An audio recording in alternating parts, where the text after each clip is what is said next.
We all know Sweet Valley and Canby Hall are where the cool kids are. Cedar River Daydreams and River Heights gave us some drama. Freshman Dorm helped us navigate life after high school. And Shady Side is full of nightmares.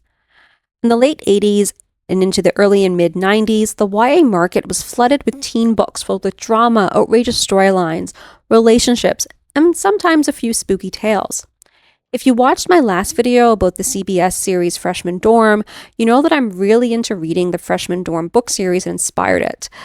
It's 32 books, and I'm slowly making my way through them. At the same time as I'm navigating this, I'm also picking up a few books here and there from other series of the time. Before Freshman Dorm, I was into, Fear Street as well as Christopher Pike books, but I've started getting more into the books that were targeted to a female audience. So like some of the series I mentioned, The Girls of Canby Hall, Cedar River Daydreams, and this series that I'm going to talk a little bit about today, Sunset Island. Now, I'm not talking about the full series Sunset Island because unlike Freshman Dorm, I haven't been able to commit to another full 30-ish plus book series. Mostly I don't have the time. Also, I don't have the space. And there are a lot of books out there. But just to give you a bit of a primer, if you don't know Sunset Island released throughout the early 90s and is about a total of about 33, 34-ish books.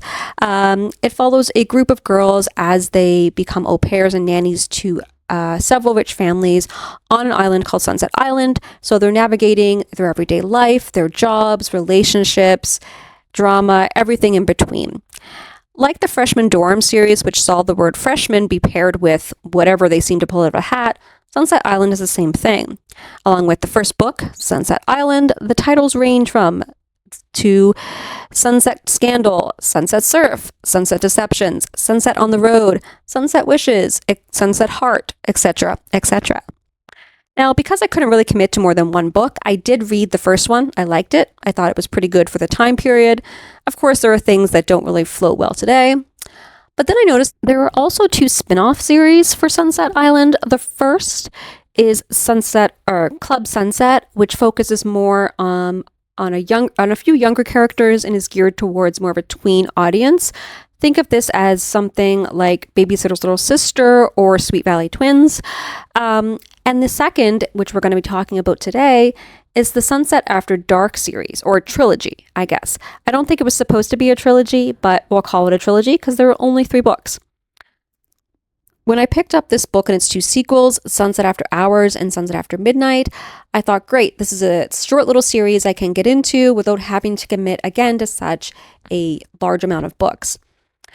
From the summary in the first book, I thought it was going to be completely different than what it ended up being.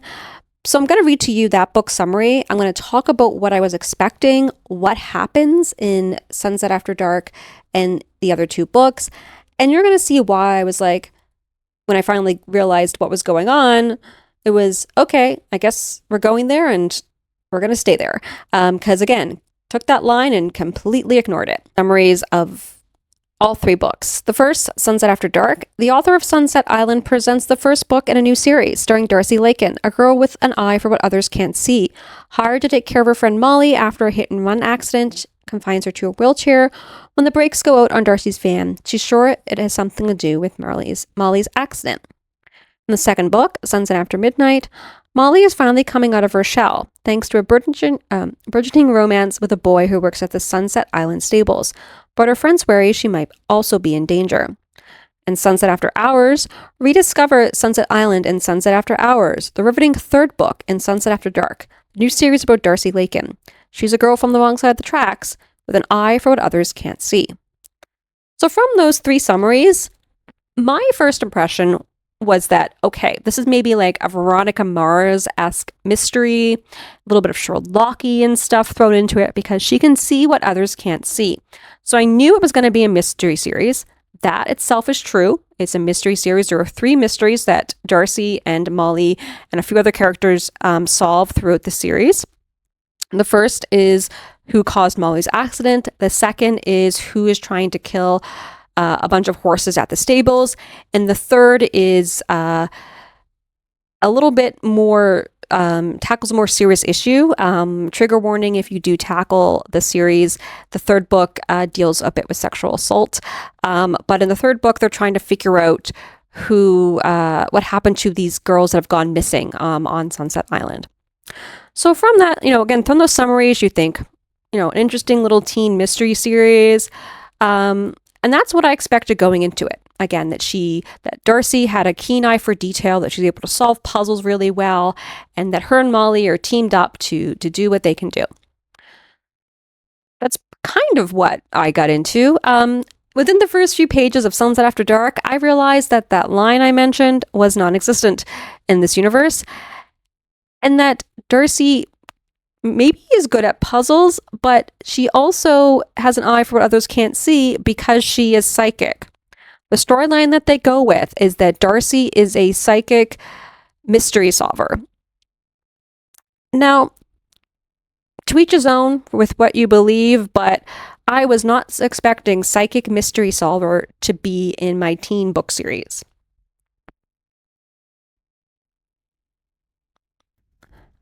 And it's not like teen book series of this period haven't done more of these like supernatural esque stories. Like Sweet Valley High had a lot of thrillers and some ghosts, I think. And Freshman Dorm has one that supposedly has ghosts in it. I haven't actually gotten to that book yet.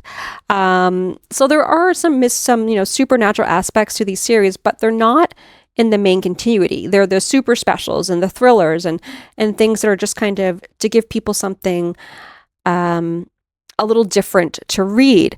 But in the universe of Sunset Island, a person having psychic premonitions and solving mysteries is something that, is real. And that's just kind of strange because, again, while I haven't read the full Sunset Island series, again, it's not that teen dramas are grounded in reality. They toe that line, as I mentioned, between reality and drama for the drama's sake. But again, nothing from what I read about the original series suggests that we were going to go this route with it. And it's not that the series is bad. It's just that it was just kind of very jarring and just, a strange choice. Because I do like the books. I think Darcy is a very likable character. I think that Molly is great. Of course, is terminology and ways they handle certain issues that probably wouldn't be handled in the same way today, but that is the early 90s for you. But overall, it's a good series. It's just kind of very, very strange. Now, when you realize who the author is, that kind of makes you realize, why this makes sense within the world of Sunset Island. The author is Sherry Bennett. So Sherry Bennett is a novelist. She's a playwright. She's a newspaper columnist. She also has written for soap operas. So once you find out that detail, you're like, oh yeah, it makes sense that, they would, again, go the route they did with Sunset After Dark. So Sherry Bennett, just to give you an idea of the soap opera she worked on. She worked on Another World as a story consultant in 1997. She worked as a story consultant on Port Charles in 1998. She worked as something called a breakdown writer on As the World Turns in 2005. And she worked as various writing jobs on The Young and the Restless from 2006 to about 2008. So again, having a character be psychic, or again, upping that drama by having this character have this trait completely makes sense because the woman is a soap opera writer. And again, that's not saying the series is bad. Again, I liked it. I actually would have liked to have seen more of these books. Once I got kind of over the shock of, oh, we're going to go a psychic route. I wanted to read more. I don't think it was supposed to be a trilogy. I think there was supposed to be, more in this series, but I don't think, again, I can't really tell at this time because it's 30 years old, but I don't think it was as popular as Sunset Island, so they ended up only doing 3. The same with Club Sunset. They only had like 3 or 4 of those books, so I don't think they just sold as well as the original series itself. But yeah, so that was Sunset After Dark, and the kind of strange thing that came about when I started reading the series.